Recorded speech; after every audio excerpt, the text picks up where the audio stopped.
Record रहा है उसको लोगों के सामने में रखा है। और इसके बाद जो ममता टीएमसी और सीपीएम और कांग्रेस के रीजन का उन्होंने लोगों के बीच में वो तस्वीरें रखी है, जैसा कि आज भी आप अपने ही बुलेटिन में बता रहे थे कि पीएम आज भी बता रहे थे इस चीज का कि ये कोई अलग नहीं है, ये सारे एक ही है। अगर आप टीएमसी को वोट दो, कांग्रेस को वोट दो, सीपीएम को वोट दो, तो ये एक ही दुकान है, एक ही सेंटर है जहां पे ये वोट पड़ने हैं। तो वो एक तरह से ये बताने की कोशिश कर रहे हैं कलकत्ता में, खास करके पश्चिम बंगाल में, कि बीजेपी एक अलग पार्टी है जो लोकतंत्र की, जो सही मायने में लोकतंत्र है, उसकी जड़ें पश्चिम बंगाल में जो एक तरह से सीपीएम के दौर से उखड़ती गई थी, वायलेंस का दौर था, चाहे प्री पोल का इलेक्शन हो, पोस्ट पोल इलेक्शन हो, अब एक खून रक्त रंजित बंगाल हम लोग देखते रहे हैं। पंचायत के इलेक्शन में आपने देखा, एमएलए के इलेक्शन में देखा, और एमपी के इलेक्शन में अभी आपने 6 फेज के चुनाव के सब होते होते आपने देखा, हर जगह एक वायलेंस का नगारा रहता है। और इसके सामने में जो संदेश खाली का जो ये एपिसोड रहा है, वो भी पूरे दुनिया को और खास करके भारत को, देश को शर्मसार किया है। तो ये 7वें फेज के दौर में जब पीएम मोदी की ये रैली देखते हैं, ये रोड शो आप देख रहे हैं, तो इसका मैसेज 7 फेज के जो चुनाव में जो होने 1 जून को होने वाला है, कमोबेश आपको ये बात मैं एकदम बिल्कुल श्योर कह रहा हूं कि इस बार का जो ये फेज का जो चुनाव है, उसमें बीजेपी का जो कॉन्फिडेंस है, जो पीएम मोदी का कॉन्फिडेंस है, वो सचमुच ये भीड़ और लोगों की ये ललक दिखाती है। ठीक है विनोद जी, आप हमारे साथ बने रहिए। हमारे साथ हमारे संवाददाता विशाल वेरिस्टो हमारे साथ जुड़ गए हैं, वो जहां पर ये रोड शो चल रहा है वहीं पर वो मौजूद हैं। विशाल, किस तरह का उत्साह देख रहे हैं लोगों में आप? देखिए चंद्रशेखर,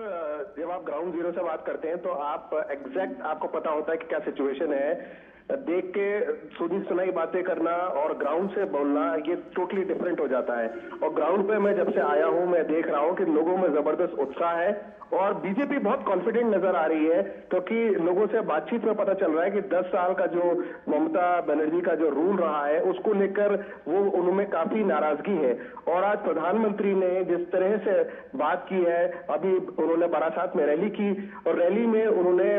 ये बता दिया कि विकसित भारत में पूर्वी भारत का बहुत बड़ा योगदान है। और उन्होंने कहा कि टीएमसी का जो रूल है लोग उससे उकता गए हैं। और जैसे ही उन्होंने ये बोला तो एक जबरदस्त शोर पीएम के इस बात पे रिस्पांस आया। और पीएम को देखकर जिस तरह का एक्साइटमेंट मैं देख रहा हूं, क्योंकि मैं कुछ रैलियां कवर कर चुका हूं बंगाल में, कृष्णानगर, बारासात और झारग्राम, और हर जगह प्रधानमंत्री को देखने के लिए खास तौर से महिलाओं और बच्चों में खासा उत्साह है। और आज प्रधानमंत्री ने स्टेज से कुछ बच्चों के लिए कहा कि मैं देख रहा हूं कि कुछ बच्चे हाथों में तस्वीरें लेकर आए हैं जो उन्होंने खुद बनाई हैं, और उसमें से एक तस्वीर भी मैंने आगे फॉरवर्ड किया जो प्रधानमंत्री ने कहा कि भाई इनकी ये कलेक्ट कर लो। प्रधानमंत्री ने कहा आप इस पे एड्रेस लिख दीजिए, अपना फोन नंबर लिख दीजिए, मैं आपसे खुद बात करूंगा। तो जो इंस्टेंट कनेक्ट प्रधानमंत्री बनाते हैं लोगों के साथ, वो लोगों के दिलों को छू जाता है और यही आज देखने को मिला। और ये जो हुजूम देख रहे हैं आप कलकत्ता के रोड शो का, इसकी एक झलक हमने दिन में देखी थी जब प्रधानमंत्री ने बारासात की रैली ग्राउंड तक पहुंचते हुए दोनों तरफ लोग काफी बड़ी तादाद में उनको देखने के लिए मौजूद थे। तो बीजेपी का जो कॉन्फिडेंस है उसके पीछे प्रधानमंत्री की अपनी लोकप्रियता है और प्रधानमंत्री से जो अपेक्षा है बंगाल की वो जबरदस्त है और हमेशा नई ऊंचाइयों को वो छू रहा है। हमने देखा कि छठे चरण में 80% बंगाल में वो मतदान हुआ, 73% 5वें चरण में हुआ, और आखिरी चरण जो है इसमें बीजेपी ने प्रधानमंत्री के नेतृत्व में पूरी ताकत झोंक दी है। और प्रधानमंत्री ने कहा कि मुझे ताकत मिलती है आप लोगों के प्यार से, और आप लोगों का जिस तरह से साइक्लोन के बावजूद आप लोग इतनी तादाद में मुझसे मिलने आए, मेरी बात सुनने आए, उससे मुझे जो एनर्जी मिलती है वो इसका पूरा बदला मैं चुकाऊंगा और बदला चुकाऊंगा बंगाल का विकास करके। चंद्रशेखर, विशाल, आप पश्चिम बंगाल में कई जगहों पर आप मौजूद रहे। आज प्रधानमंत्री ने एक साक्षात्कार के दौरान पीएम मोदी ने दावा किया है कि इस बार जो नतीजे आएंगे उसमें सबसे अच्छा नतीजा पूरे देश में पश्चिम बंगाल से आने वाला है बीजेपी के लिए। क्या कुछ देखा आपने ग्राउंड पर? क्या कुछ कहेंगे प्रधानमंत्री के इस दावे को लेकर के? चंद्रशेखर, जब चुनाव आते हैं तो हर नेता अपने हिसाब से दावे करता है, लेकिन ग्राउंड पे जब आप रिपोर्टिंग करने निकलते हैं और ऑफ कैमरा जब लोगों से बातचीत करते हैं तो आपको एक सेंस मिलता है कि किस तरह का माहौल वहां पर बन रहा है। अलग अलग तबके के लोगों से मैंने बातचीत की है और सबने इस एक अपेक्षा जताई है, एक चेंज चाहते हैं वो बंगाल के अंदर, और प्रधानमंत्री और बीजेपी इस बात को अच्छे से समझ चुके हैं। 42 सीटें बंगाल में है, 18 सीटें बीजेपी ने पिछले चुनाव में हासिल की थी, जो उनका अब तक का सबसे अच्छा प्रदर्शन था, और अब बीजेपी इसको नेक्स्ट लेवल पे ले जाना चाहती है और बीजेपी चाह रही है कि बंगाल में ज्यादा से ज्यादा सीटें उसके खाते में आए। और जो कॉन्फिडेंस है प्राइम मिनिस्टर का, वो इसी से रिफ्लेक्ट होता है कि लोगों को प्राइम मिनिस्टर से बहुत ज्यादा उम्मीदें हैं और लोग चाहते हैं कि बीजेपी यहाँ पर कुछ बदलाव लेकर आए। आज प्रधानमंत्री ने खुले दिल से ये बात कह दी कि मैं आपको बताना चाहता हूँ कि बंगाल जो है उसमें किसी चीज की कमी नहीं है। आजादी से पहले बंगाल पूरे देश को रोजगार देता था, लेकिन ओवर द इयर्स यहाँ से लोगों का पलायन हुआ, फैक्ट्रियां बंद हो गई, बंगाल के पास रोजगार नहीं है। और पहले लेफ्ट ने लूटा, पहले कांग्रेस ने लूटा, फिर लेफ्ट ने लूटा और अब तृणमूल कांग्रेस दोनों हाथों से लूट रही है। तो इसका भी हिसाब लिया जाएगा। और मैंने कहा था न खाऊंगा न खाने दूंगा, अब मैं आपसे कह रहा हूं कि जिन जिन ने खाया है उससे निकलवा के जिसका खाया है उसको मैं दूंगा। और इस बात पे एक जबरदस्त रिएक्शन मिला क्राउड की तरफ से। चंद्रशेखर, ठीक है, विशाल हमारे साथ बने रहिए। हमारे साथ विनोद मिश्रा हमारे साथ जुड़े हुए हैं। विनोद जी, अगर पश्चिम बंगाल के चुनाव की हम बात करें तो अब 1 जून को 9 लोकसभा सीट हैं जिन पर मतदान होना है, लेकिन ओवरऑल पश्चिम बंगाल में जितने चरणों में अभी तक मतदान हुआ है उसमें हमने जो कुछ देखा, उसके बाद अगर इन चुनावों की बात करें तो यहाँ पर तुष्टीकरण और भ्रष्टाचार 2 बड़े मुद्दे यहाँ पर उभर के आ रहे हैं, जिसको लेकर लगातार बीजेपी या प्रधानमंत्री मोदी टीएमसी पर हमला कर रहे हैं। क्या कुछ कहेंगे आप? निश्चित रूप से, और चंद्रशेखर जी, जो आप देख रहे हैं कि पश्चिम बंगाल का जो चुनाव का अगर आपने शुरुआती दौर से देखा हुआ तो उस समय में ये चुनाव उसके साथ में संदेश खाली के जो महिलाओं के उत्पीड़न को लेके जो शुरू हुआ था मोमेंटम, ठीक है, और उसके बाद बनते बनते आपने देखा कि ये पूरे बंगाल में एक तरह से इसको लेके आक्रोश बना था। और उस आक्रोश के साथ में आपने देखा कि जिस तरह से बंगाल में मोमेंटम बना ममता बनर्जी के गवर्नमेंट बेटे के खिलाफ में, तो लगभग एक तरह से बैक फुट पे आती गई और हर चीज को करेक्शन करते हुए नजर आई। संदेश खाली में ममता बनर्जी लगातार कहती रही कि ये सब सारे बीजेपी का ड्रामा है, और बाद में ममता बनर्जी की पुलिस से लेके सारे वहां पे बैठ के और कैंप लगा के जब हाईकोर्ट ने फटकार लगाई तो वहां महिलाओं के उत्पीड़न की शिकायतें भी दर्ज कराते हुए दिखी। सवाल ये है कि ममता बनर्जी का जो रूल रहा है टीएमसी का, वो एक तरह से पूरे पुराने सीपीएम की एक कॉपी रही है। आप कह सकते हैं कि वही सीपीएम के जो कैडर थे वो गांव के इलाके में, और जो पीएम टोलेबाज कह रहे थे, वो सारे वही लोग थे जो सीधे सीधे एक पार्टी का झंडा ही शिफ्ट किया था और वो टीएमसी के कैडर हो गए थे। तो वो वायलेंस का जो एक कैरेक्टर रहा है, वो कैरेक्टर जो आप ये देख रहे हैं कि पश्चिम बंगाल में लोकतंत्र को अभी भी आम लोगों के बीच में रीच करने में बहुत दिक्कत हो रही है, इसलिए कि वहां आपने देखा है कि जिस तरह से एक तरह का एक वहां पे वॉलेंटियर्स जो गूंज को उन्होंने बनाया है पार्टी कार्यकर्ता के रूप में, तो आम लोगों की पहुंच जो है वो इस डेमोक्रेसी में एक फेयर इलेक्शन और फेयर करने में एडमिनिस्ट्रेशन के सामने भी उतनी बड़ी चुनौती होती है। जो करप्शन की बात है, जो पिछले 2 साल से देखें कि माननीय जो उच्च न्यायालय का जो इंटरफेरेंस के बाद जितने भी सीबीआई के और ईडी के इंक्वायरी के बाद जब आपने देखा, जो प्राइम मिनिस्टर मोदी आज भी अपने सभाओं में कह रहे थे कि नोटों का पहाड़ आपने अगर पश्चिम बंगाल में देखा होगा तो वहाँ भ्रष्ट मंत्रियों के घर से वो पैसे निकले थे। तो ये सारे चीजें वहाँ टॉक ऑफ द टाउन है, लोग इस चीज बात पर चर्चा कर रहे हैं। लेकिन सबसे कमाल की बात ये हुई इस इलेक्शन में जब कलकत्ता हाई कोर्ट ने ममता बनर्जी सरकार के ओबीसी कोटे को लेके, जब मुस्लिम में 72 जातियों का आरक्षण के नाम मुस्लिम कोटे में ओबीसी कोटे में रखा था, उसको कलकत्ता हाई कोर्ट ने एक्सपोज किया। ये पश्चिम बंगाल में अभी 2-3 फेज के चुनाव में एक बड़ा मुद्दा बना है। बड़ा मुद्दा इसलिए भी है कि लगातार ममता बनर्जी से लेकर टीएमसी सीपीएम और कांग्रेस का जो वहां कैंपेनिंग था, वो पूरे देश का जो कैंपेनिंग है इंडिया गठबंधन का, उसी के आधार पर था कि संविधान खतरे में था, है लोकतंत्र बचाना है, हमें आरक्षण खत्म हो जाएगा। लेकिन ये चीजें उनके अपने आप एक्सपोज होती गई, और जब प्राइम मिनिस्टर मोदी कहते हैं कि ये इनका इम्पीचमेंट जो है वो कैसे एक्सपोज हुआ है, और जब कलकत्ता हाई कोर्ट ने कहा कि आप धर्म के आधार पे जब पूरे मुस्लिम कम्युनिटी के 72 कास्ट को आप शामिल किया है, तो जाहिर सी बात है कि ये एक गैर संवैधानिक है और इसका ऑब्जेक्टिव सिर्फ वोट बैंक है। तो कलकत्ता हाई कोर्ट के इस मोहर के बाद जब ममता बनर्जी बैकफुट पे आई है, तब से वो कहने लगी है कि हम हाई कोर्ट का ये आदेश नहीं मानेंगे, हम आरक्षण जारी रखेंगे, हम मुस्लिम कम्युनिटी का आरक्षण दे के रहेंगे। तो ये एक पॉइंट था। दूसरा सबसे बड़ा जो उनका सीएए पे रहा है, पश्चिम बंगाल में बीजेपी ने दमखम से सीएए को अपना स्टैंड बताया, और सीएए कानून को लागू करने के साथ साथ जब आपने देखा कि पिछले हफ्ते में 200 से ज्यादा पाकिस्तान से आए हुए, बांग्लादेश से आए हुए जो हिंदू सिख कम्युनिटी के शरणार्थी थे, उनको ये मिला, भारत का नागरिकता का प्रमाण पत्र मिला। तो ममता बनर्जी का जो ये भ्रम फैला रहे थे, वो लगभग भ्रम वहां पे खत्म हो रहा था। मथुरा समाज का जो एक इस कंस्टिट्यूंसी में भी आप कह सकते हैं कि एक बड़ा प्रभाव है। हर कंस्टिट्यूंसी में कम से कम 18 ऐसे एमपी कंस्टिट्यूंसी है जहां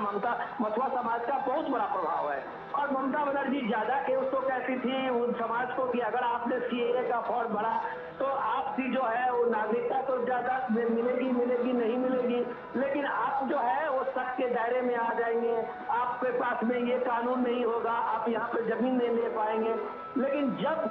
एग्रेसिवली कैंपेन में पीएम मोदी ने, अमित शाह ने ये बताना शुरू किया कि सीएए को कोई हटा नहीं सकता, इस कानून को कोई बदल नहीं सकता, ये पूरे उन सारे शरणार्थियों के लिए है जिसने आज विभाजन का दंश झेला है, जो भारत में शरण लेने के अलावा उनके पास कोई चारा नहीं रहा था। वो ऐसे हिंदू, सिख, ईसाई, जैन ऐसे कम्युनिटी के लिए ये भारत शरण देने की बात कही है, उनको नागरिकता देने की बात कही है। तो सबसे जब भारत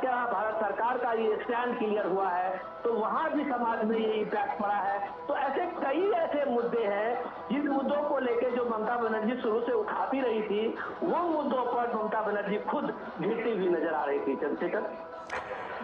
बिल्कुल विनोद जी, आप हमारे साथ बने रहिए। विशाल बैरिस्टो हमारे साथ बने हुए हैं, उन्होंने पिछले जो चरणों में पश्चिम बंगाल में चुनाव हुए हैं वो ग्राउंड पर मौजूद थे, उन्होंने वहाँ पर चुनाव भी कवर किए हैं। विशाल, तुष्टीकरण और भ्रष्टाचार दो ऐसे मुद्दे हैं जो लगातार बीजेपी और प्रधानमंत्री नरेंद्र मोदी, ममता बनर्जी और उनकी सरकार पर आरोप लगाते रहे हैं। हाल ही में ओबीसी वाला मामला भी सामने आया। ये जो दोनों मामले हैं, तुष्टीकरण और भ्रष्टाचार, कितना कुछ वहाँ पर, खासकर अगर हम भ्रष्टाचार की बात करें, पिछले दिनों हमने संदेश खाली भी देखा, इसका असर वहाँ के जनमानस पर कितना है? चंद्रशेखर, आज आपने बात की संदेश खाली की जो एक महिला है जो शिकार हुई उस उत्पीड़न की, और उसको बीजेपी ने कैंडिडेट बनाया, और रेखा पात्रो जो कैंडिडेट है बीजेपी की, उनके लिए प्रधानमंत्री ने कहा कि आज मैं इनके भाषण को सुन के बहुत अभिभूत हुआ हूं, और टीएमसी के पास कोई ऐसा लीडर नहीं है जो इस तरह का भाषण दे सके। और ये हमने बीजेपी ने इनको कैंडिडेट बना के ये बता दिया है कि नारी की अस्मिता को हम कितनी प्राथमिकता देते हैं। इसके अलावा आपने बात की भ्रष्टाचार की, तो अगर आप बंगाल के अलावा ओडिशा और बिहार को भी अगर आप इसमें मिला लें, क्योंकि ये जो पॉपुलेशन है बिहार और उड़िया, ये तीनों स्टेट्स में माइग्रेट करते हैं, और 40 सीटें आपके बिहार की, 21 आपकी उड़ीसा की और 42 आपके बंगाल की। तो बीजेपी ने यहाँ पर फोकस रखा करप्शन और अपीजमेंट, और करप्शन और अपीजमेंट को लेकर बीजेपी बुलडोज कर रही है, और वो पूरी तरह से आश्वस्त है कि वो अपने पिछले बार के रिकॉर्ड को वो तोड़ देंगे। और जिस तरह से प्रधानमंत्री लगातार इस इलाके में फोकस कर रहे हैं, खासतौर से बंगाल में, और 2 दिन का दौरा है प्रधानमंत्री का, आज से शुरू हुआ, सुबह से लेकर शाम तक प्रधानमंत्री पूरी एनर्जी के साथ लोगों के बीच में जाते हैं। कल भी उनकी रैलियां हैं, यहाँ पर जनसभाएं हैं, और काकद्वीप पे जहां मैं खुद मौजूद रहूंगा, वहां पर प्रधानमंत्री फिर से एक बार लोगों से मुखातिब होंगे। बार बार वो एक ही बात को उठा रहे हैं कि आप जो लोग हैं बंगाल के, वो एक जुझारू लोग हैं। बंगाल के पास किसी भी चीज की कमी नहीं है। बंगाल ने भारतीय स्वतंत्रता संग्राम में कितना बड़ा योगदान दिया है। बावजूद इसके आज जो आम बंगाली है वो छोटी छोटी चीजों के लिए, बेसिक एमिनिटीज के लिए तरस रहा है। और उसकी वजह ये है कि जो ममता सरकार है, करप्शन और अपीजमेंट के अलावा उन्होंने एक काम ये भी किया कि सेंट्रल की जो स्कीम्स थी उसको उन्होंने ब्लॉक किया, और जो केंद्र की योजना है उसको आम जन तक नहीं पहुंचने दिया, गरीब तक नहीं पहुंचने दिया। इस बात को लेकर प्रधानमंत्री बार बार लोगों के बीच में जा रहे हैं, और जाहिर सी बात है करप्शन को लेकर वो बहुत ज्यादा हमलावर है। और उन्होंने कहा कि एक एक चीज का मैं हिसाब लूंगा और आपसे जो छीना गया है वो आपको मैं दूंगा। मैं बंगाल में कुछ वक्त से हूँ और बंगाल में बार बार प्रधानमंत्री ये कह रहे हैं कि जो मुस्लिम आरक्षण का जो मुद्दा है, खासतौर से जो ओबीसी को लेकर, जिसमें बंगाल भी शामिल है, और उन्होंने ये अपीजमेंट के तहत किया है, लेकिन कॉन्स्टिट्यूशन अलाउ नहीं करता कि आप रिलीजन के बेस के ऊपर आप जो है रिजर्वेशन दो। इसके अलावा प्रधानमंत्री ये भी कह रहे हैं कि देखिए ये जो टीएमसी है, कांग्रेस है, इंडिया अलायंस है या फिर टीएमसी है, ये कभी बोलते हैं कि हम अलग अलग है, कभी हम कहते हैं कि नहीं हम बाहर से सपोर्ट करेंगे। ममता बनर्जी ने कहा कि मैं 1 तारीख की मीटिंग में नहीं आ सकती क्योंकि इलेक्शंस है, और दूसरा साइक्लोन का भी इफेक्ट है। प्रधानमंत्री ने साफ कहा कि हमारी सरकार यहाँ पर नहीं है अभी, बावजूद इसके हमारी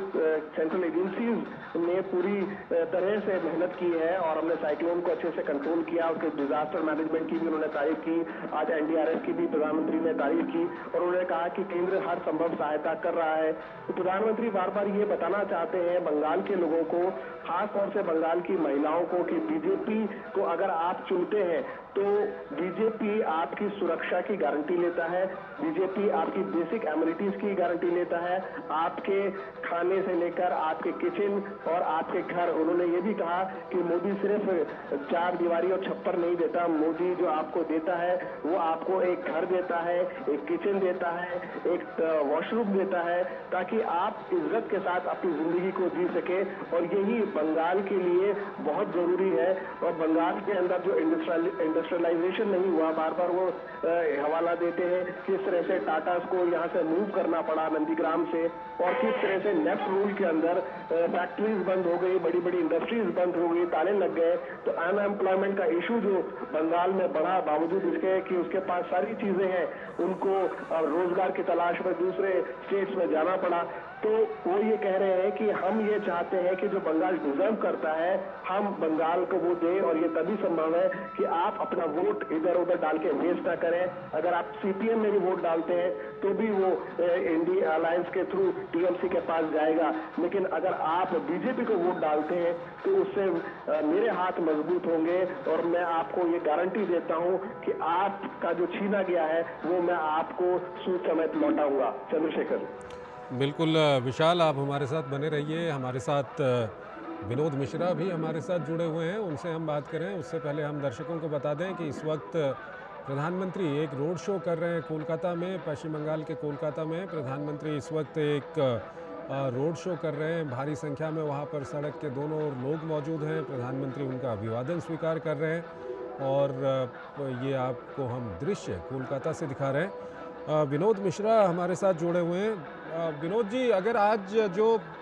ममता बनर्जी की ओर से जो बयान दिया गया उसमें उन्होंने कहा है कि जब हमने सीपीएम को ख़त्म कर दिया तो बीजेपी को भी हम ख़त्म कर देंगे, ये सवाल मैं इसलिए पूछ रहा हूँ क्योंकि ममता बनर्जी की एक वक्त जो लड़ाई थी वो सीपीएम से थी, और वो दौर था जब पश्चिम बंगाल में सीपीएम का शासन हुआ करता था। तो क्या ममता बनर्जी ये समझ चुकी हैं कि पश्चिम बंगाल में बीजेपी इस वक्त बहुत बड़ी ताकत बन चुकी है? चंद्रशेखर, मैं आपके सवाल का जवाब देने की कोशिश करूं उससे पहले आज ये अगर आप कलकत्ता में हैं तो श्यामा प्रसाद मुखर्जी की चर्चा करना जरूरी हो जाता है। तो जब आप श्यामा प्रसाद मुखर्जी की बात करते हैं, जनसंघ के संस्थापक श्यामा प्रसाद मुखर्जी थे और वो उस कलकत्ता में आज पीएम मोदी है, तो आप कह सकते हैं कि ये बीजेपी का एक पैतृक इलाका है। पैतृक इलाका मैं इसलिए कह रहा हूं कि ये अगर बीजेपी के शीर्षक पुरुष का नाम अगर ले 2-4 में, तो श्यामा प्रसाद मुखर्जी सबसे पहला नंबर आते हैं। और उस श्यामा प्रसाद मुखर्जी के कलकत्ता में अगर आप पीएम मोदी हैं तो जाहिर सी बात है कि उनके अंदर में एक अपना वो भाव है जो अपने संस्थापक के उस शहर में, उस इलाके में है। तो वो श्यामा प्रसाद मुखर्जी की बातों को जब हम आप देखते हैं कि एक जम्मू कश्मीर की जो आप आज देख रहे हैं बदली हुई हालत, और नया कश्मीर की आप बात करते हैं आर्टिकल 370 एब्रोगेशन के, तो वो लड़ाई लड़ने वाला भी श्यामा प्रसाद मुखर्जी ही थे। जिस श्यामा प्रसाद मुखर्जी का एक देश, एक विधान, एक निशान का संकल्प लेके वो जब जम्मू कश्मीर में वो क्रॉस किए थे, कठुआ बॉर्डर से वहां लखनपुर बॉर्डर क्रॉस किए थे, तो शेख अब्दुल्ला सरकार ने उनको अरेस्ट कर लिया। नेहरू जी की सरकार थी केंद्र में, और उसके बाद रहस्यमय तरीके से जब उनको अरेस्ट करके रखा गया था तो उनकी मौत हो गई थी। तब से बीजेपी का वो स्लोगन जारी रहा, और वो जारी रहा पिछले 40-50 साल तक कि जो जहां बलिदान हुए मुखर्जी, वो कश्मीर हमारा है। आपको याद होगा बीजेपी ने अपने स्तुति भाव में उस श्यामा प्रसाद मुखर्जी को सामने में रखा, और पीएम मोदी जब जब भी जम्मू कश्मीर की बात करते हैं तो श्यामा प्रसाद मुखर्जी को सबसे पहला नाम लेते हैं। तो बीजेपी का ये पश्चिम बंगाल से एक वो पुराना नाता है, वो ऐसा संबंध है जो ममता बनर्जी सिर्फ एक डायलॉग देके उसको नहीं खत्म कर सकती। वहां बीजेपी की जड़ें हैं, वहां बीजेपी के लिए वहां पे संघ का एक बड़ा काम है। साथ साथ बीजेपी के साथ साथ जब हिंदू संस्कृति की बात आप करते हैं, उसके सारे संस्थापकों के भाव में, आदि पुरुष के भाव में, आप पश्चिम बंगाल के इस कलकत्ता के, नॉर्थ कलकत्ता के सेंटर में आप देख सकते हैं, जहां रामकृष्ण मिशन से लेके आप नरेंद्र स्वामी विवेकानंद मिशन से लेके आप जिसको ममता बनर्जी अभी कह रही थी कि ये सन्यासी नहीं बीजेपी के एजेंट है, तो इसी रोड पे पिछले एक हफ्ते बाद पहले आपने देखा होगा कि रैलियां साधु संतों ने निकाली थी, एक बड़ा प्रदर्शन किया था जिसपे प्रधानमंत्री मोदी अभी जा रहे हैं उसी रोड पे। तो ये भाव एक है, लोगों को इस बात का हमेशा अंदेशा रहती है कि ममता बनर्जी के तुष्टीकरण में शायद भारत की जो भारतीयता है, सनातन की जो संस्कृति है, वो कहीं से खत्म होती जा रही है। जब ये मोदी कहते हैं कि पश्चिम बंगाल में अगर हमारी सरकार बनेगी तो यहाँ रामनवमी भी होंगे और दूसरे उत्सवों की तरह यहाँ भी हिंदुस्तान के जो उत्सव है वो मनाए जाएंगे, तो ये लोगों को आह्लादित करता है, जिससे ममता बनर्जी सरकार ने पिछले वर्षों में छीन लिया था। तो आप इस बात को, ममता बनर्जी के उस दावे की कोई अहमियत नहीं रहती है। जहां तक रही बात कि ममता बनर्जी का जो पॉलिटिक्स है इंडिया गठबंधन में, वो एकला चलो के साथ साथ जब वो एक फ्रंट पे आती है, जैसे 1 जून को इंडिया गठबंधन ने अभी अपना एक मीटिंग कॉल किया है, और ममता बनर्जी ने साफ साफ मना कर दिया है कि मुझे इंडिया गठबंधन की मीटिंग में नहीं जाना है, हमारी अपनी और पहले से शेड्यूल्ड है। तो इसका मतलब सीधा सीधा है कि ममता बनर्जी कांग्रेस के नेतृत्व में, जिस तरह से कांग्रेस ने एक तरह से गठबंधन को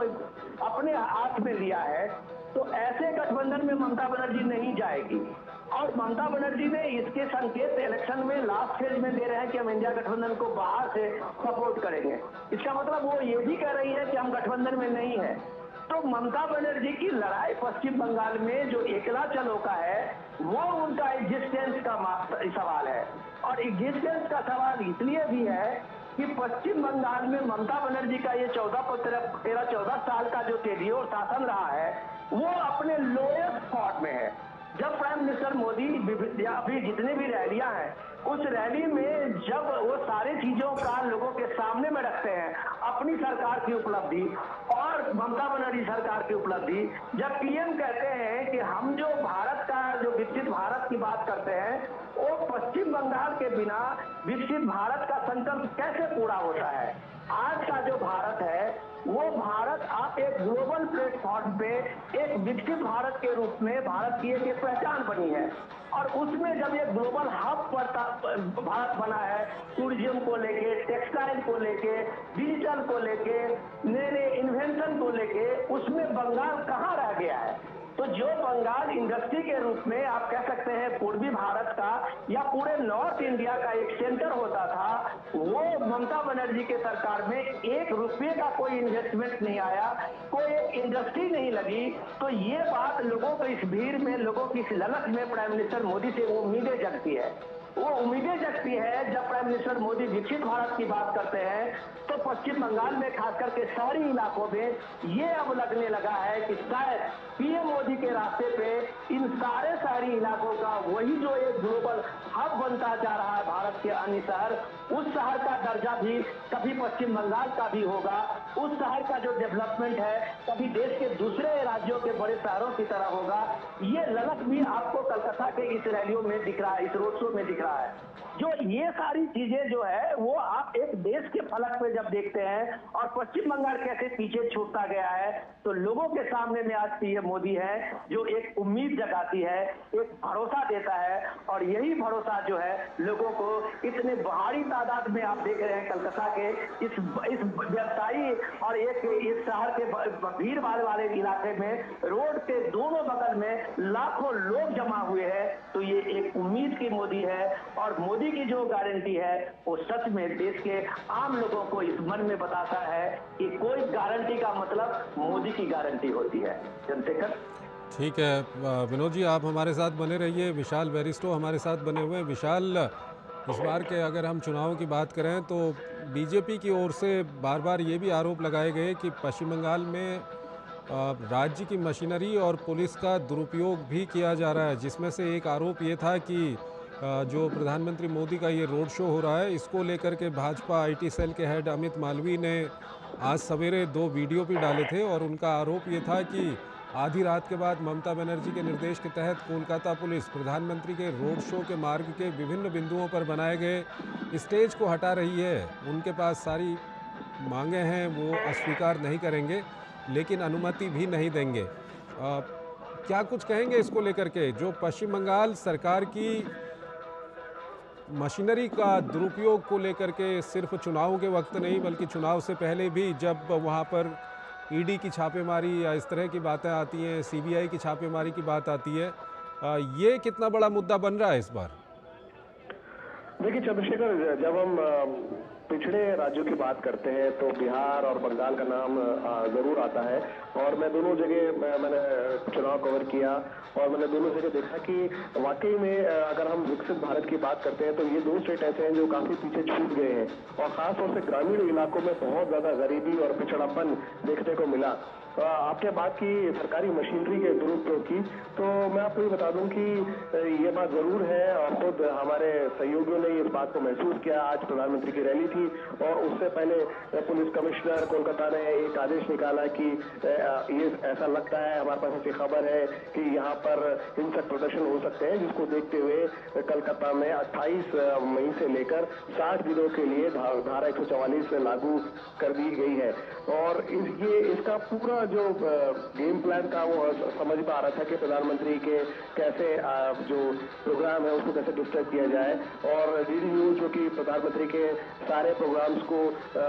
बहुत अच्छे से कवर करता है, तो काफी दिक्कतें आई हमारे डीएसएजी लगाने में। उन्होंने अड़चनें पैदा करी, कैमरे के राइजर नहीं बनाने दिए और बार बार उन्होंने हमको परेशान करने की कोशिश की। तो ये जो ट्वीट में जो बात कही गई है वो हमारा जो पर्सनल एक्सपीरियंस है, मैं उसे बता रहा हूँ कि वो उसको क्वांटिफाई करता है कि काफी जो है पुलिस का जो जिस तरह से इंस्ट्रक्शंस है उनके पास उनके सुपर बॉसेस से, तो उसके तहत जो है ये एक जरूर कोशिश की जाती है। लेकिन उस कोशिश के पीछे चंद्रशेखर हमको ये बात समझना होगा, ठीक है ये बंगाल श्यामा प्रसाद मुखर्जी की जन्मस्थली है, लेकिन इतना जरूर है कि ये टीएमसी के लिए अस्तित्व की लड़ाई है। और चूंकि ममता बनर्जी का एक लंबा राज है, एंटी इनकम्बेंसी काफी डेवलप हो चुकी है, संदेश खाली के नाम पे पूरा उनका एक धब्बा लगा उनकी सरकार के ऊपर कि ये महिलाओं की अस्मिता की सुरक्षा नहीं कर सकती सरकार, जो माँ माटी मानुष का नारा देती है, जो एक ब्रिज का नाम भी माँ के नाम पे रखती है। और ऐसे में अगर माँ सुरक्षित नहीं है तो फिर महिला मुख्यमंत्री होने का क्या मतलब है। तो ये एक अस्तित्व की लड़ाई है टीएमसी के लिए। और अब जबकि प्रधानमंत्री का रोड शो चल रहा है, ऐसे में ममता बनर्जी भी पूरे कलकत्ता में जगह जगह रैलियां कर रही हैं और काफी जगह हमें ट्रैफिक कंजेशन भी देखने को मिल रहा है, डाइवर्जन भी देखने को मिल रहा है। और वो सिर्फ इसलिए किया जा रहा है ताकि चेक एंड मेट किया जाए। प्रधानमंत्री के हर मूव को चेकमेट करने की कोशिश कर रही है ममता बनर्जी और उनके पार्टी फंक्शनरी। और इसमें उनके साथ स्टेट गवर्नमेंट का पूरा मशीनरी भी जुड़ा हुआ है। लेकिन जब हम बात करते हैं बंगाल के चुनाव की, तो मैं इतना जरूर बता दूं चंद्रशेखर की, मैंने बात की थी एक महिला कैंडिडेट है जून मालिया, उनसे मैंने बात की तो उन्होंने कहा कि देखिए चुनाव के अंदर हिंसा होती है, लेकिन अगर टीएमसी के लोगों को, मिदनापुर से वो कैंडिडेट थी, मैंने उनसे पूछा है कि क्यों बार बार बंगाल का नाम हिंसा से जुड़ता है, खासतौर से चुनाव के अंदर, तो उन्होंने कहा कि हाँ ये ऐसा नहीं होना चाहिए, लेकिन अगर हमारे को प्रोवोक करेंगे बीजेपी वाले तो हम रिस्पॉन्ड करेंगे और हम अपने लड़कों को रोक नहीं पाएंगे। तो उन्होंने साफ तौर पर माना कि टीएमसी के जो काडर है वो हिंसक हो जाता है, वो अग्रेशन के साथ आगे बढ़ता है। और मैंने खुद इस बात का मैंने एक्सपीरियंस किया जब मिथुन दा जी ने यहाँ पर, मिथुन दा कहते हैं, मिथुन चक्रवर्ती का रोड शो था अग्नि मित्रा पॉल के समर्थन में, जब वो मिदनापुर में रोड शो कर रहे थे तो अचानक टीएमसी के काडर की तरफ से पानी की बोतलें फेंकी गई और एक बड़ी अजीब स्थिति पैदा हो गई और ऐसा लगा कि हिंसक हो सकता है, लेकिन पैरामिलिट्री के स्ट्रॉन्ग प्रेजेंस की वजह से उसको कंट्रोल में किया गया। तो यहाँ पर जो चुनाव है उसका सारा दारोमदार जो है वो पैरामिलिट्री फोर्सेस के ऊपर आ गया है और उनको ये देखना पड़ रहा है, क्योंकि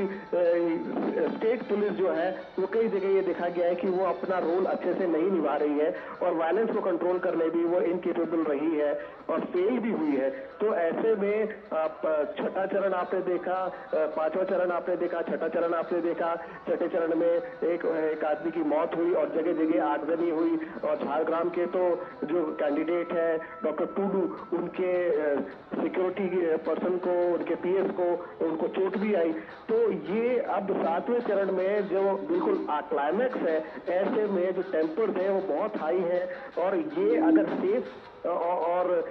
फ्री एंड प्रिपेयर की तो मैं बात ही नहीं कर रहा हूँ, मैं बात कर रहा हूँ अगर सेफ भी अगर चुनाव आयोजित हो जाते हैं तो ये एक बहुत बड़ी कामयाबी होगी सेंट्रल पैरामिलिट्री फोर्सेस की और चुनाव आयोग की, क्योंकि डर इस बात का है कि अब सातवें चरण जो आखिरी बचा है जिसमें कलकत्ता में चुनाव होना है, कहीं हिंसा और न बढ़ जाए। चंद्रशेखर। हाँ बिल्कुल विशाल, विनोद जी हमारे साथ बने हुए। विनोद जी, बंगाल की राजनीति का हिंसा का इतिहास रहा हुआ है, कभी वहाँ सीपीएम के कार्यकर्ताओं और तृणमूल के कार्यकर्ताओं में झड़प देखी जाती थी, काफ़ी हिंसा देखी जाती थी। इस बार सबसे अच्छी बात यह है कि 6 फेज़ हो चुके हैं और कोई बड़ा ऐसा मामला आया नहीं। हालांकि छठे फेज़ का जब चुनाव हो रहा था उस वक्त बीजेपी के एक उम्मीदवार को तृणमूल के कार्यकर्ताओं ने पत्थरबाजी की थी, उसकी गाड़ियां तोड़ दी थी, उसका जो सिक्योरिटी गार्ड था उसके सर में भी चोट आई थी। हिंसा और बंगाल की राजनीति और हिंसा को लेकर के क्या कुछ कहेंगे? विनोद जी, मेरी आवाज आ रही है? आज का जो थीम है, आज का नॉर्थ कलकत्ता का जो ये आप देख रहे हैं रोड शो पीएम मोदी का, तो बड़ा ही सुंदर सा नाम है बंगाली मोने मोदी। बंगाल के मन में मोदी जो है वो इस थीम से आज का ये रोड शो का आप जब नजारा देखते हैं और जब मैं देखता हूँ रोड शो के दोनों के साथ में चलते हुए लोगों का हुजूम और उसके साथ में जो वहाँ लोकल आर्टिस्ट सब का जो आप देख रहे हैं कि जिस तरह से उस कारवा को आगे बढ़ाते हुए लोकल लोग वहाँ पे चल रहे हैं अपने नृत्य और अपने आर्ट का प्रदर्शन करते हुए, तो आप कह सकते हैं कि बंगाल के मन में मोदी जो है वो एक यहाँ के सीन में एक आपको एक अलग सा तस्वीर बनाते हुए दिखता है। इस दृश्य को जब आप देखते हैं तो पश्चिम बंगाल का जो इतिहास रहा है रक्त रंजित बंगाल का,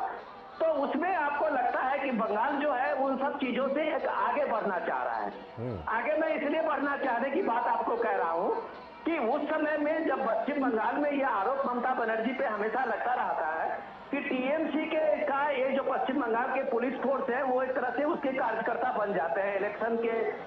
प्रोसेस से लेके और इलेक्शन के पोलिंग तक पे। लेकिन इस बार जब इलेक्शन कमीशन की वहाँ इस कॉन्फिडेंस देने के लिए पैरामिलिट्री फोर्सेस की जो वहाँ व्यवस्था है और उसके साथ साथ में वहाँ पे इतने सैकड़ों वहाँ ऑब्जर्वर लगाए गए हैं, तो जाहिर सी बात है वो कंट्रोल तो कम से कम इलेक्शन कमीशन का है।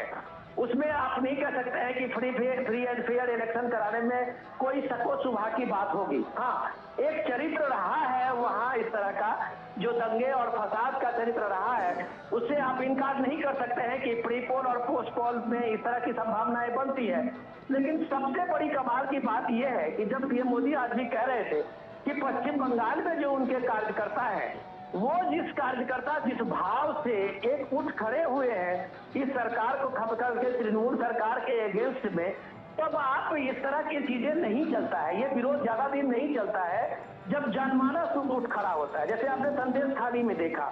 जब सारी महिलाएं एक गांव की उठ खड़ी हुई तो ममता बनर्जी के सारे पुलिस एडमिनिस्ट्रेशन और प्रशासन की बातें धरी की धरी रह गई थी। तो जब लोग खड़ा होता है, जब आप इस भीड़ को देखते हैं छतों पे, आप जब देख रहे हैं कि सड़कों पे निकले हुए लोग रोड शो में प्राइम मिनिस्टर मोदी का अभिवादन करते हुए,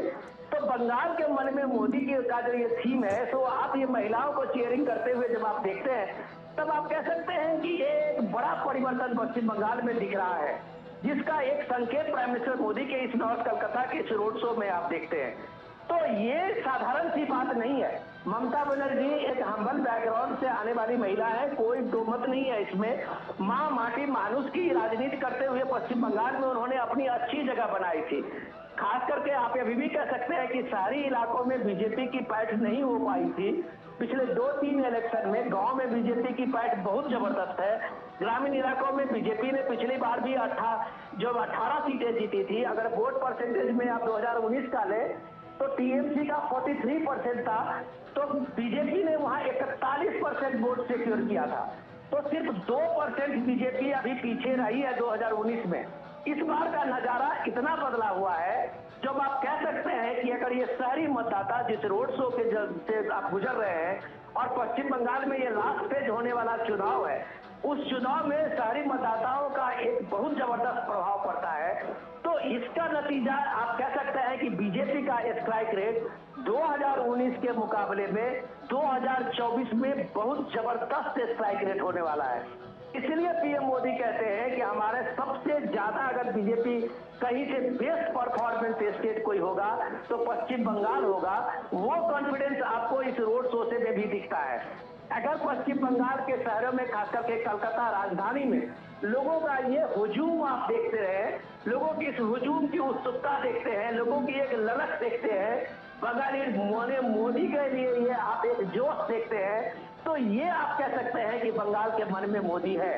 और इस मोदी होने के जो वजह है वो सिर्फ एक नेतृत्व के साथ साथ में पश्चिम बंगाल में जो अव्यवस्था के पिछले इतने बरस रहे हैं और लोगों ने जिस तरह से देखा है, चाहे वो टीचर्स की नौकरी के मामले में हो, जब आपने देखा है कलकत्ता हाईकोर्ट ने 25,000 टीचर्स की नौकरी को एक तरह से सस्पेंड कर दिया था, उसको टर्मिनेट कर दिया था। इसी तरह के आपने सरकारी योजनाओं में देखा कि पश्चिम बंगाल, वहाँ कलकत्ता हाईकोर्ट ने लगभग सारे जो फ्लैगशिप स्कीम थे उसमें उन्होंने एक तरह से सीबीआई इंक्वायरी लगा दी है। तो ये लोगों ने वहां देखा है, करप्शन का हालत देखा है, पूरा बंगाल का जो डेवलपमेंट है एक तरह से सीज पड़ा हुआ है। और जब ये सीज पड़ा हुआ है तो लोगों की एक उम्मीद अगर इस दौर में दिख रहा है तो प्राइम मिनिस्टर मोदी से दिख रहा है। तो इसलिए ये कहा जाता है कि बंगाली मोने मोदी,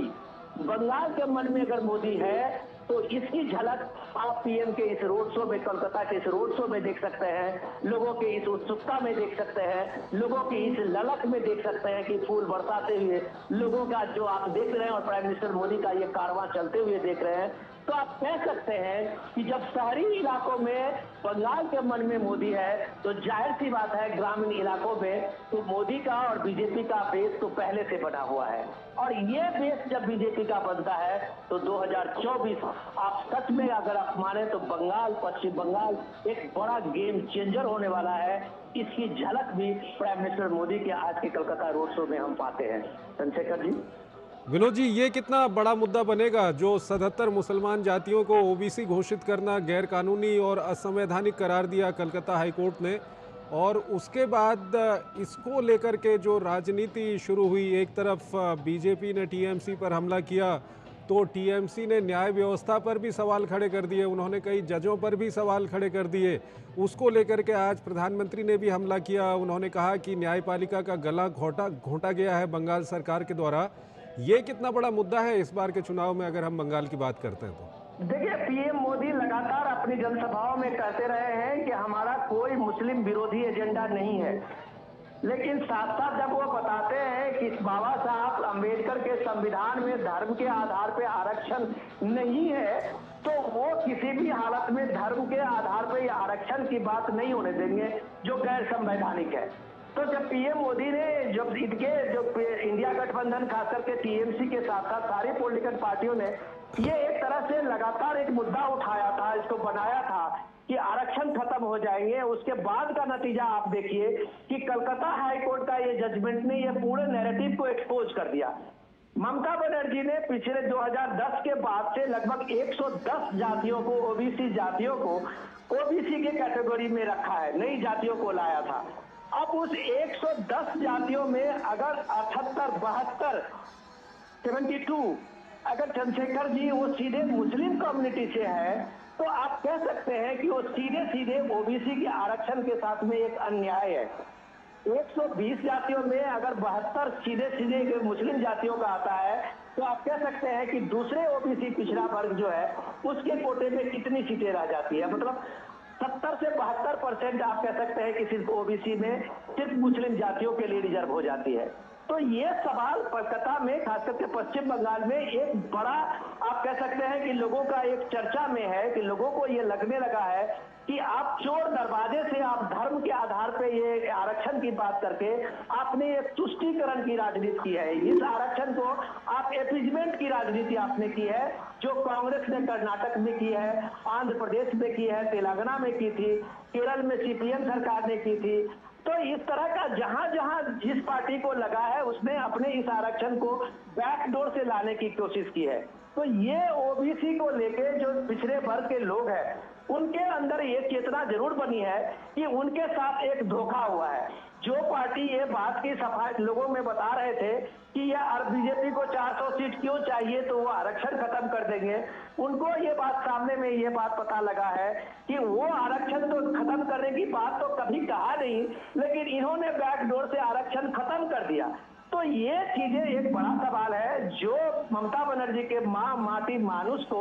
एक बड़ा कहता बड़ा डेंट देने वाला है। इसके साथ में अगर आप देखिए तो पश्चिम बंगाल में जो सबसे बड़ा अभी आज की तारीख में उस ये है, आज का इशू है वो इंफ्रास्ट्रक्चर का है। पश्चिम बंगाल हमेशा एक इंडस्ट्री के रूप में कलकत्ता उसका एक सेंटर रहा है, जो पूर्वी भारत से लेके उत्तर भारत का एक कलकत्ता इसका एक बड़ा सेंटर हुआ करता था। तो जिस दौर में पूर्वी भारत का डेवलपमेंट आज अगर आप देखिए तो नॉर्थ ईस्ट से लेके कनेक्टिविटी पूरे भारत का एक जाल बिछा हुआ है, रोड का, हवाई जहाज का, वाटरवेज का। और इसमें अगर पश्चिम बंगाल अपने उस बिजनेस के एक्टिविटीज को बढ़ा नहीं रहा है तो ये जरूर वहां के लोगों के बीच में एक फ्रस्ट्रेशन है कि शायद ममता बनर्जी की जो पॉलिसी रही है और उस पॉलिसी के चलते पश्चिम बंगाल काफी पिछड़ गया है। तो पश्चिम बंगाल में सिर्फ वोट की राजनीति करते हुए पश्चिम बंगाल में अपनी पार्टी को, टीएमसी को एक तरह से एक सर्वाइवल देने के लिए ममता बनर्जी जो पॉलिसी बनाती रही है उसमें बंगाल का एक समग्र विकास का जो डेवलपमेंट था वो चाहे उनका टूरिज्म का दार्जिलिंग हो या पहाड़ के और दूसरे इलाका हो, सारे इलाके टूरिज्म के नक्शे से लगभग कट्टे से चले गए थे। तो ये सारी चीजें जब आप इन सारी इलाकों में देखते हैं, कोलकाता में आप प्राइम मिनिस्टर मोदी की इस रैली में देखते हैं तो शायद लोगों के मन में ये भरोसा जगा है कि डेवलपमेंट का विकास की जो धारा पूरे भारत में चली है उसी धारा से खास करके पश्चिम बंगाल को भी जोड़ना जरूरी है। और ये पश्चिम बंगाल तब जुड़ेगा जब प्राइम मिनिस्टर मोदी को यहाँ से प्राइम मिनिस्टर बनने के लिए एक मजबूत समर्थन होगा। ये अभिव्यक्ति आप लोगों की इस रैली में देख रहे हैं, इस जोश में देख रहे हैं, इसके जोश में देख रहे हैं कि सारे लोग चाहे कोलकाता के ऊंचे वर्ग के हों, नीचे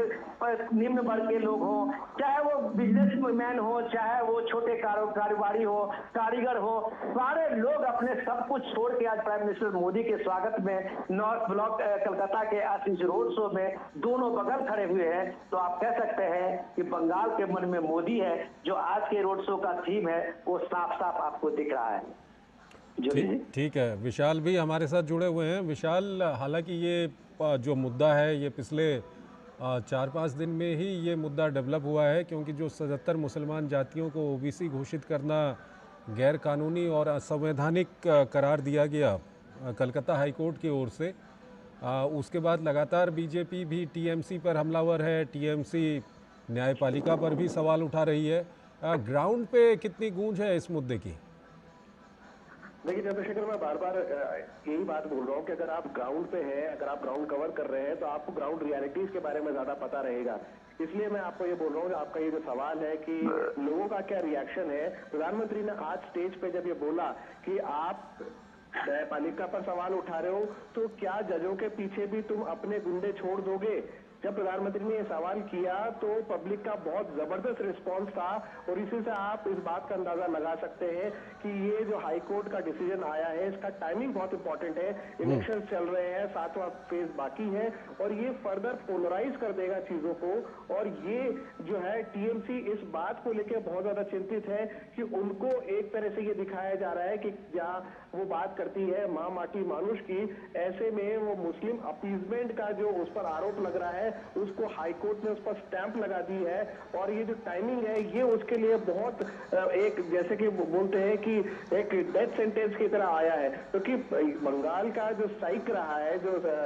साइकोलॉजी रहा है, वो लेफ्ट खत्म हुआ, लेफ्ट का कार्डर शिफ्ट हो गया टीएमसी में। कोई भी पार्टी अपने कार्डर के नाम पे जानी जाती है। अगर हम बीजेपी की बात करते हैं तो बंगाल में बीजेपी का कार्डर इतना ज्यादा स्ट्रांग नहीं है अभी भी, तमाम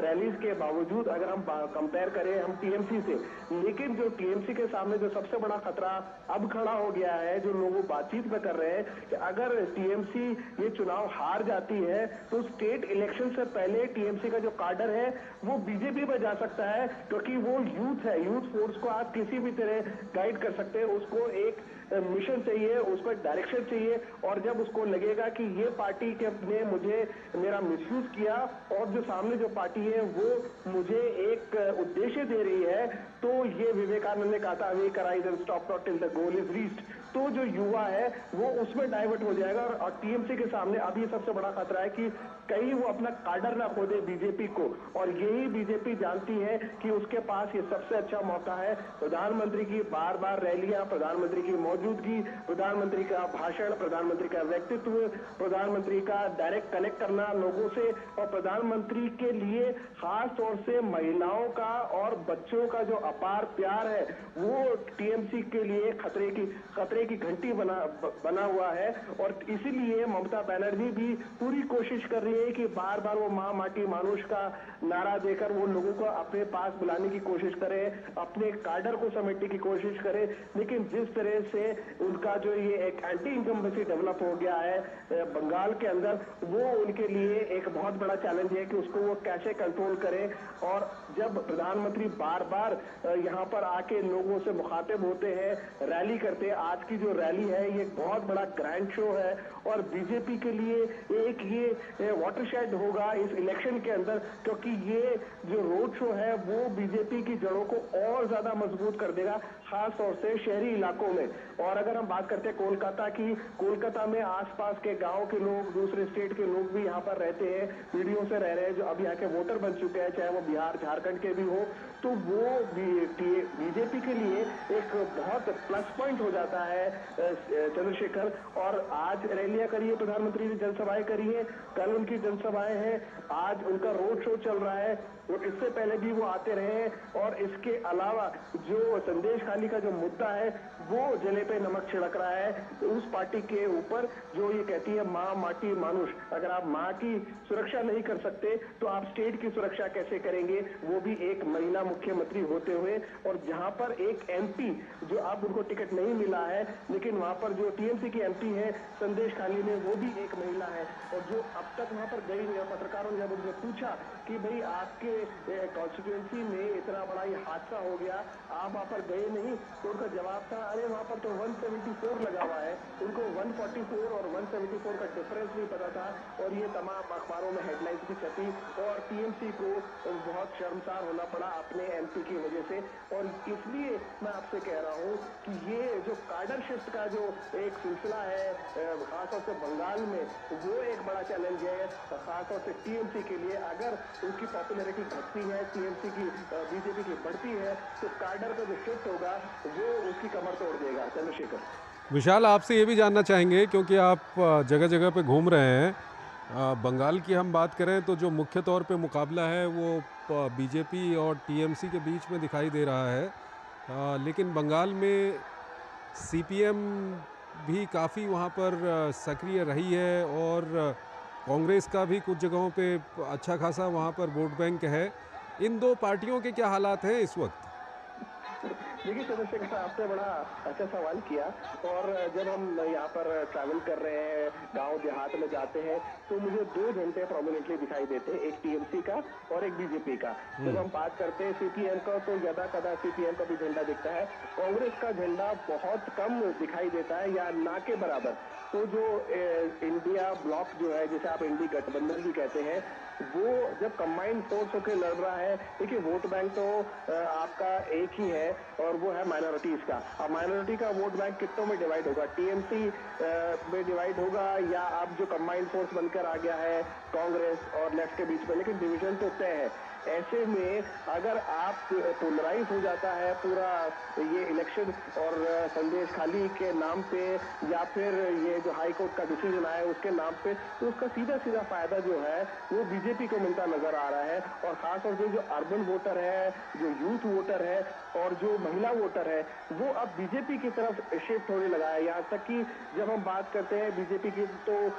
जो गरीब आदमी है, जो डेली वेजर है, वो भी बीजेपी की तरफ बड़ी उम्मीद भरी निगाहों से देख रहा है। हमने देखा कि एक बंगाल में लंबा इतिहास रहा लेफ्ट रूल का, और तब ये कहा जाता था कि लेफ्ट ने बेशक इंडस्ट्रियलाइजेशन नहीं किया हो, इकोनॉमी को नहीं बढ़ाया हो, लेकिन उन्होंने सरकारी नौकरियों को उन्होंने प्रमोट किया। लेकिन जब हम ये बात कर रहे हैं, जो रिजर्वेशन की बात है, जो लड़ाई हो रही है रिजर्वेशन को लेकर, तो रिजर्वेशन किस लिए चाहिए? आरक्षण किस लिए चाहिए? सरकारी नौकरी में चाहिए। सरकारी नौकरी के अंदर अगर आप उन दूसरे जातियों को लेकर आ जाते हैं, तो ऑलरेडी जो एग्जिस्टिंग जो लोग हैं उनमें आपस में क्लैश पैदा होता है। ये बिल्कुल उसी तरह से अगर हम आप कंपेयर करें कि राजस्थान के अंदर जो गुर्जर एजुकेशन हुआ, वो इसलिए हुआ कि जब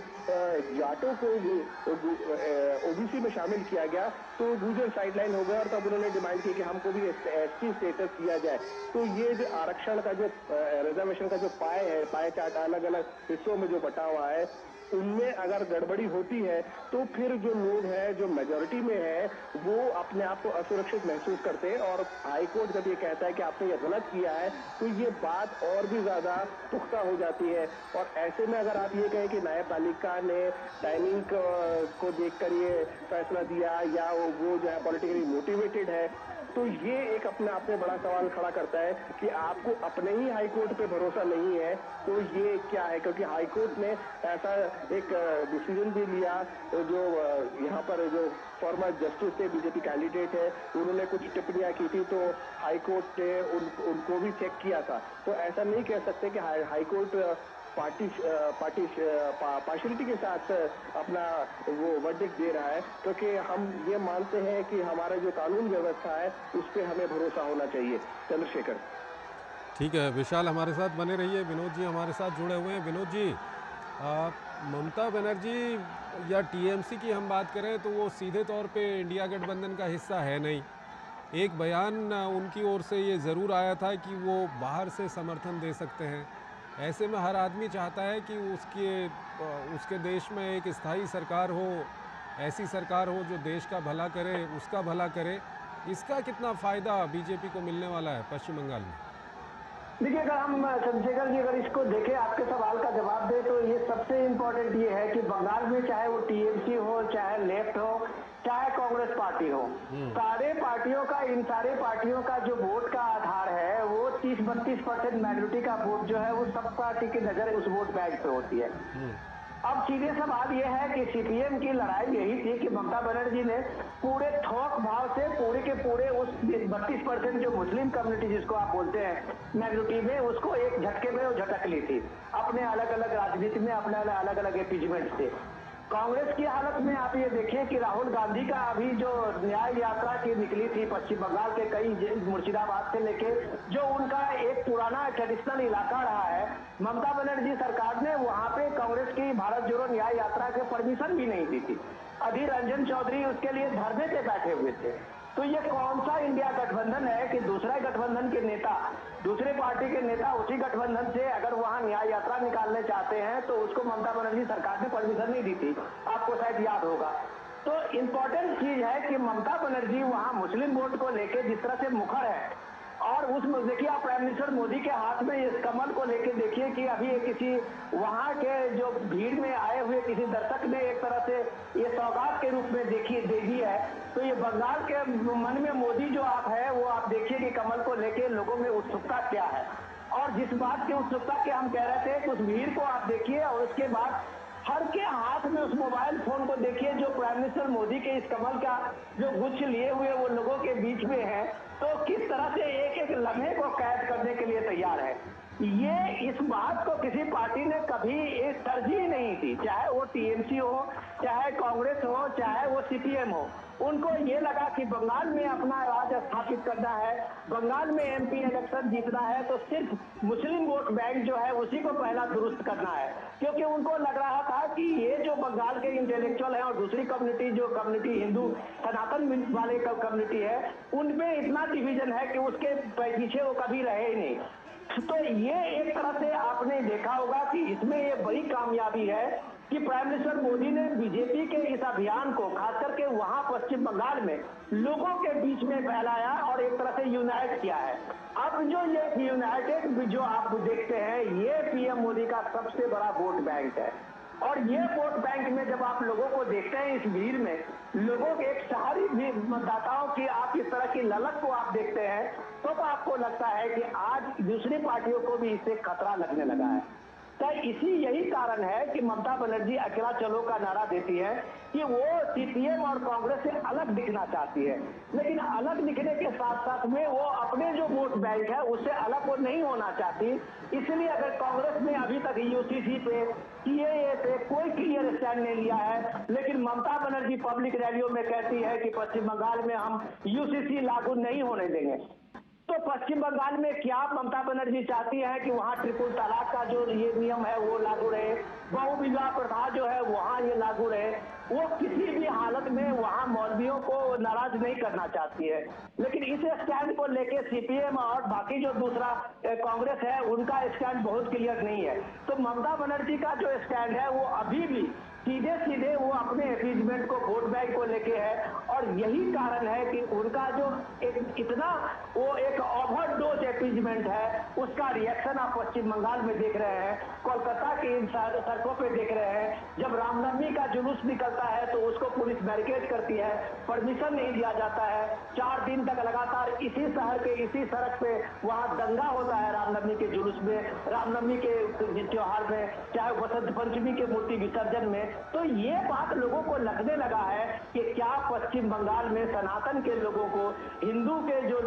धर्म के मानने वाले लोग हैं, उनके पर्व त्योहार को जो मानने वाले लोग हैं, उनको आजादी नहीं है। और ये बात साफ साफ दिखता लगता है कि हर त्योहार के समय में आप पश्चिम बंगाल में किसी न किसी तरह का उपद्रव देखे होंगे, किसी तरह का रायत देखे होंगे। तो ये चीज एक पीएम मोदी से उनके इस सिक्योरिटी का भी एश्योरेंस मिलता है कि कम से कम ये इन्हें लगता है कि उनकी जो धार्मिक आजादी है वो पश्चिम बंगाल में अगर सुरक्षित होगी जब वहां बीजेपी मजबूत होगी। तो ये सारा रिएक्शन आप जब देखते हैं, तब ये कलकत्ता की सड़कों पे आप देख रहे हैं, लोगों के इस हुजूम में आप देखते हैं, तो वो भी एक रिएक्शन है। जो अभी तक टीएमसी को वहां जिताती रही है, वहां के मतदाताओं का जो उनका समर्थन उनको मिलता रहा है, वो इस बार आप अगर बीजेपी की तरफ में आप देखते हैं तो वो ओवरडोज एपीजमेंट ही है जो ममता बनर्जी सीपीएम और कांग्रेस की पॉलिटिक्स करती रही है। तो ये सारी चीज जब आप पश्चिम बंगाल में आप देखते हैं तो ये बीजेपी का और खास करके पीएम ठीक है मोदी का विनोद जी, अब लगता है ये रोड शो अपने अंतिम चरण में पहुंच चुका है क्योंकि प्रधानमंत्री नरेंद्र मोदी अभी अपने रथ से नीचे उतर रहे थे। वो दृश्य हमने आपको दिखाए, ये आप देख सकते हैं प्रधानमंत्री पहुंच चुके हैं जो स्वामी विवेकानंद जी का आवास है, वहाँ पर ये रोड शो समाप्त होना था, तो प्रधानमंत्री जी वहाँ पर पहुँच चुके हैं।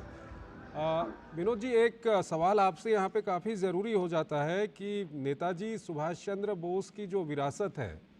उसको एक महत्वपूर्ण स्थान दिलाने में प्रधानमंत्री का खासा योगदान रहा है। ये कितना महत्वपूर्ण है अगर हम पश्चिम बंगाल के लिहाज से बात करें?